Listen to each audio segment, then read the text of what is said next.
primary concern right now. All right, that's what President Trump did. What did the FBI say? We share the same view. When you look at the data right now, you look at the domestic terrorist threat that we're facing. Right now, what I see from my position is that's the most immediate violent threat that we're facing on the domestic side.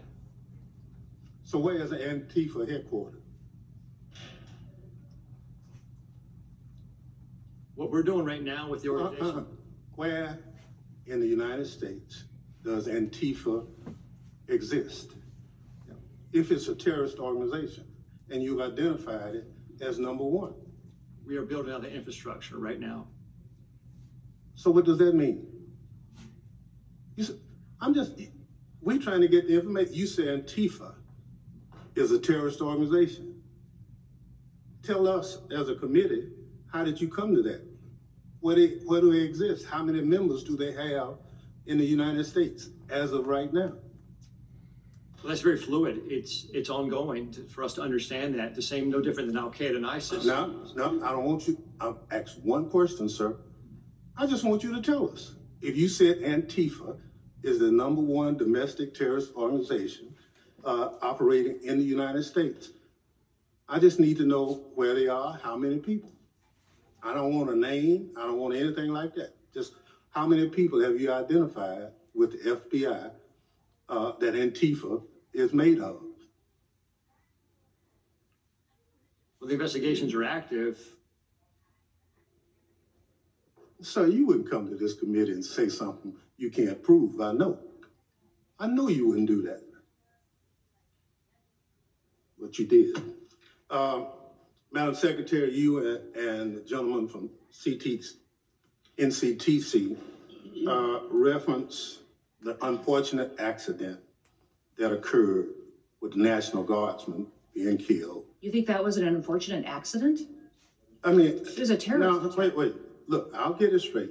Then you can He shot our respond. National Guardsman in the head. Look, Mr. Chairman, will you direct the witness to allow me to ask my question? It was an unfortunate situation, but you blamed it solely on Joe Biden. I want you to know who approved the asylum application for this same person. Mr. Thompson, this individual that came into the country. No, I want to know who approved. Congressman Thompson, I want you to understand. No. When this individual came into the country, he I'm not came gonna let you- under I'm not going to let you. evacuation of Afghanistan under Operation Allies Welcome, was thoroughly vetted by the Biden administration at that point in time, allowed into our country, and that was never followed up. I want to remind everybody in Congress. Reclaim my time. We follow the law, and every asylum is supposed to have a check-in every single year, and the Biden administration failed to do that. They vetted this individual, allowed them into our country, and did not do The due witness will allow the gentleman to ask his question. Yes or no? Who approved the asylum claim? The application on the asylum was thoroughly filled out by information that was gathered by the Biden administration. So the This Biden asylum- administration approved the asylum. The asylum application was put into place under the rules established by the Biden administration. Reclaiming my time. I don't want to file perjury charges against you, but I'm of the opinion that the Trump administration, DHS, your DHS, approved the asylum application. The asylum application moved forward under all of the information and vetting processes that were put in place under the Biden administration, which is when vetting happened. And that's what President Trump has changed. Under President Trump's Reclaim administration, my time again. when It's obvious you don't want to answer the question. Mr. Kent, you want a shot at it? The individual was vetted to serve as a soldier in Afghanistan, and that vetting standard was used by the Biden administration as a ruse to bring him here. Had we followed the standard operating procedures for special immigrant visas, Reclaim that. that individual and none of the All Allies Welcome people would have come to America. That's on Joe Biden. Gentleman's Just time has answer it. expired.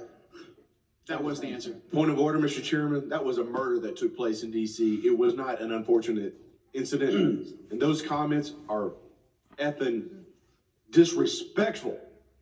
Who is it? I expect better from the It's not a valid point of order. I will now recognize the gentleman from Texas, the former chairman, Mr. McCall, for 5 minutes.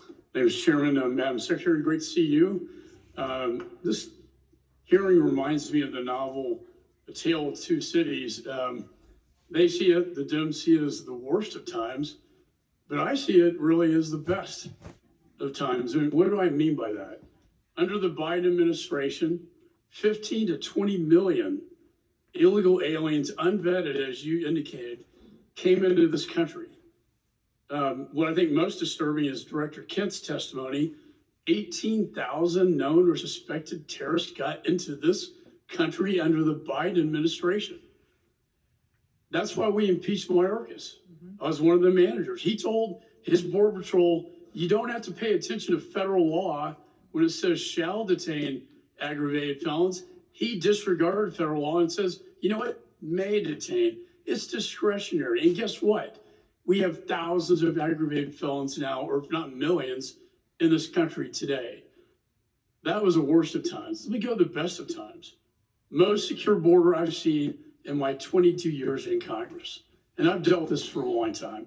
Coming from Texas, being chairman of this committee, the daily crossings are 95% down from the prior administration.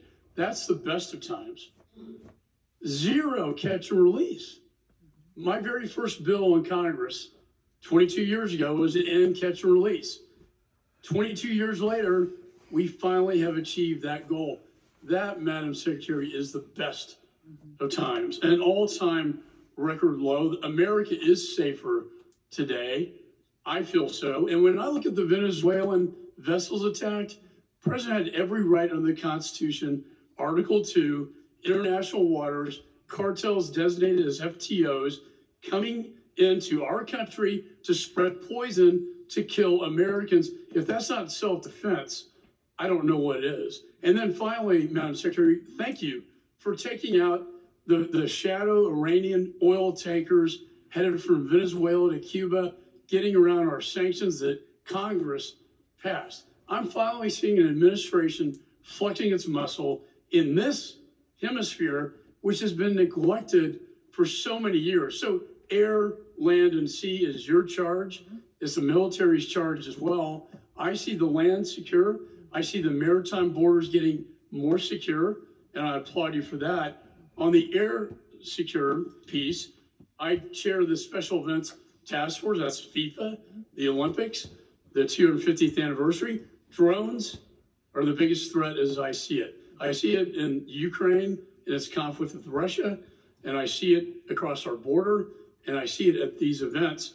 If you could update me, and with the new NDA authorization to allow federal, state, and locals to work together to identify hostile adversary drones and take them down, can you tell me how that will impact your ability, Madam Secretary, to better secure these special events?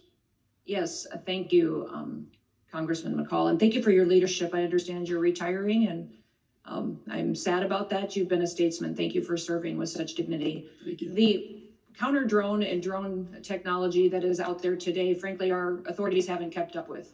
And so thank you for that legislation. Thank you for giving us the opportunity to truly defend the homeland. Here at the Department of Homeland Security, we are going to be investing upwards to $1.5 billion into drone technology and counter drone technology and mitigation measures that we can deploy not just across different NSC events or large scale events that we're responsible for the security on, but also that we can use to partner with cities and states for celebrations and different things that they may hold as well. So we have the responsibility at the Department of Homeland Security for FIFA and the 11 cities that will be hosting the matches here in the United States, also the Olympics, the America 250 celebrations, also other national security events that happen, such as Mardi Gras and other events that are going on throughout the country. So this program that we will have will not only work within the events that the department is responsible for, but we will be able to sign agreements with states and cities to provide measures that they don't currently have. And we're working with the FAA as well to get what we need to be able to operate. And we don't want just to detect, we don't want to just monitor, we need to mitigate. We need to take these drones down. We need If to I could add, my time's gonna expire. There is so much technology out there today, counter drone technology, that I've been working to get into Ukraine to protect them from Russian drones that we can deploy at these events. I'd love to visit with you on that. be at a great. later date. And thank you for your service. Yeah, thank you. Gentleman's time has expired. I now recognize the gentleman from California, Mr. Correa, for 5 minutes of questions. Thank you, Mr. Chairman, and I agree with my colleague from Texas. It is a tale of two cities. Secretary Noem, Trump administration, you're going after the worst of the worst criminals, and we agree with you. The problem is 70% of the people you've arrested have no criminal record. You're going after non-criminal immigrants, U.S. citizens, and permanent legal residents.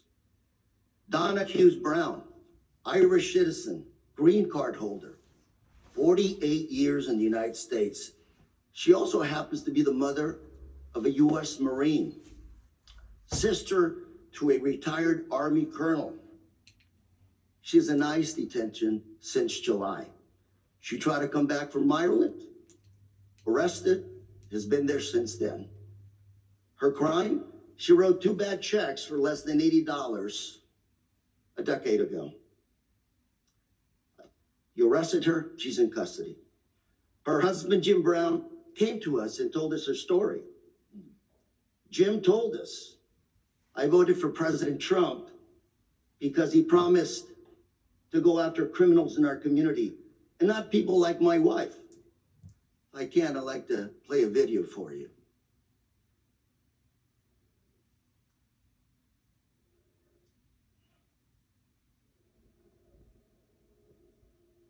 And he also voted for President Trump. Yes, sir, Why did you vote for him? because I was an idiot. 80% of the evangelical Christian people were lied to, if you really want to know the truth, and that's exactly what happened. They said criminal, and I believe criminals need to be off the street. I just want to make sure people watching this understand who you are. My wife and I, when we don't work, we're ministers. We help the needy. That's what we do. And that's who they're arresting. It's Now, I've got Mr. Jim Brown before you. He's standing up. Hopefully you can talk to him a little bit. These people, Donna Hughes Brown, are not the individuals that should be deported. Another case, Narciso Barranco was beaten and arrested by masked agents while working as a landscaper. He's an undocumented immigrant, 30 years in this country, not a traffic ticket. Mr. Barranco is also the father of 3 U.S. Marines. 3 Marines. You want to make a movie of people like this. A man who comes to this country, instills patriotism in his kids. They swear an oath to serve and possibly give up their life for this country. We'll play a video on this as well, please.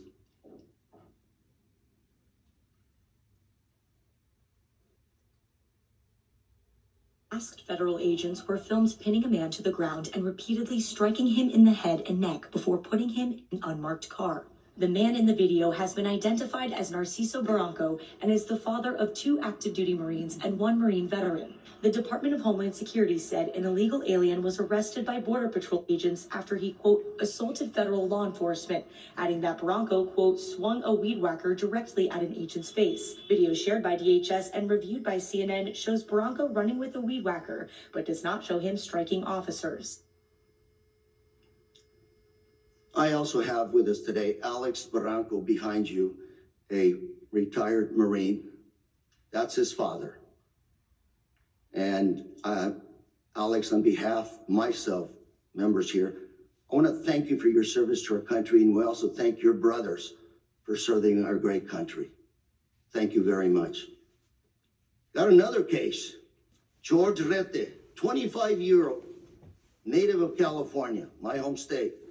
He's a U.S. citizen, Army veteran who served in Iraq. Well, on his way to work, he came to an immigration checkpoint. Pulled over. I don't know where officers deployed tear gas on him, broke his car window, pepper sprayed him, and dragged him out of his car. An American citizen held for 72 hours without any charges, wasn't even given the opportunity to shower, to wash off that paper Gentleman's spray. time's expired. I now recognize the gentleman from Mississippi, Mr. Guest. Mr. Chairman, I have 2 articles I'd like to present for the record. Unanimous consent. Under President Trump, an agency intended to keep Americans safe has diverted resources from child abuse, trafficking, and terrorism to immigration enforcement. Second is this letter from my Orange County Sheriff, Don Barnes, essentially talking about all the individuals under Prop 50 referred to ICE 2025 year to date. 50 of them, Without objection. ICE never showed up to pick them up. Without Mr. Chairman? objection, I will Chairman? entertain UCs at the end of the hearing. I will entertain all UC motions at the end of the hearing. We have witnesses. I want to make sure everybody has time. So if we do this now, we do have a witness has to leave. You're just going to be taking time from other members, but I will entertain UC motions at the end of this hearing. I now recognize the gentleman from Mississippi, Mr. Guest, for 5 minutes. Thank you, Mr. Chairman. Madam Secretary, it's great to see you again. Thanks for appearing before us again. I want to echo some of the remarks of Mr. McCall. I want to first thank you. I want to thank the men and women who serve under your command for the incredible job that you have done over the last 12 months. We have seen that you are active in enforcing the rule of law. We have seen a border that is as secure in our lifetime as we have ever seen. You mentioned in your opening statement, over the last 4 years, we saw somewhere between 15 to 20 million illegal immigrants enter the country. Just looking at monthly statistical data, we know that under the Biden-Harris administration, that in December of 2024, that there were over 300,000 illegal immigrants who were encountered along the southern border in that month alone.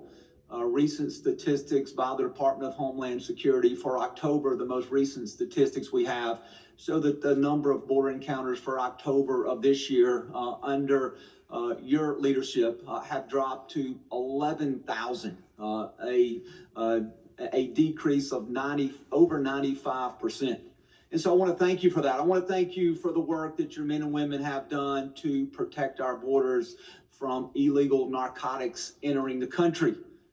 We saw a press release the Coast Guard sent out this week regarding Operation Pacific Viper.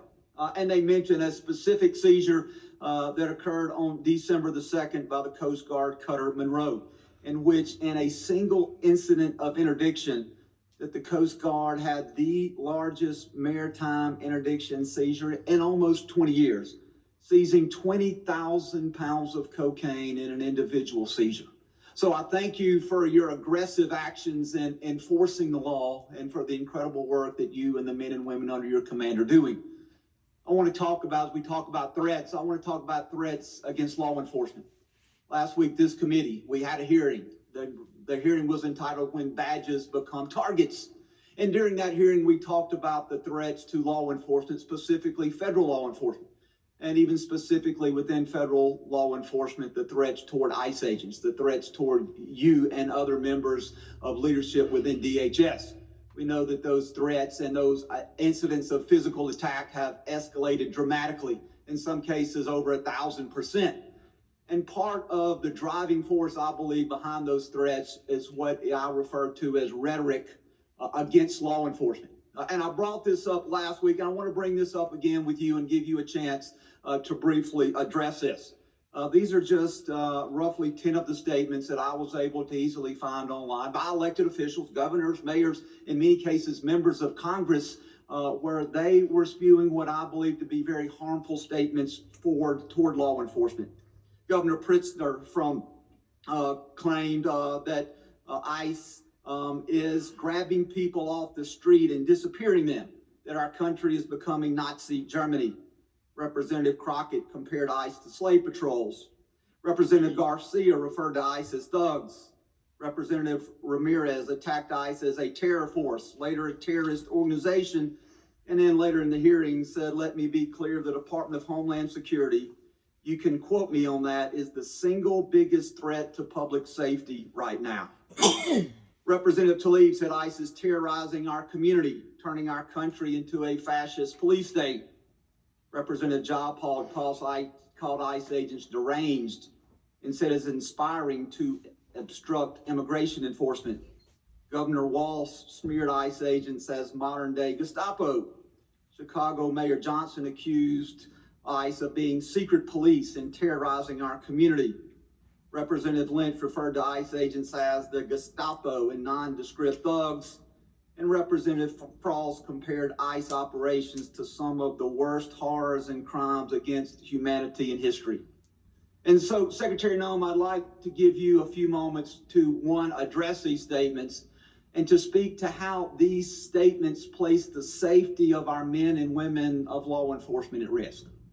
Thank you, Congressman Guest. I appreciate you giving me the chance to talk about this because I think the words that these elected officials have used to describe our law enforcement officers are horrific, shocking, and unacceptable. Every single American citizen should find the words that they have used to describe these men and women that took an oath to keep us safe unacceptable, and needs to be pointed out that we are seeing the consequences of those words every single day by the violent attacks. 1,000% increase in Gentleman's violent time's attacks, expired. 8,000% in death threats. Gentleman's It's time is unacceptable. gentleman's time expired. I now recognize the gentleman from Michigan, Mr. Tanadar, for 5 minutes. All right, we're going to take a quick break, and as we continue to monitor this hearing with the DHS Secretary Noem, we'll be right back.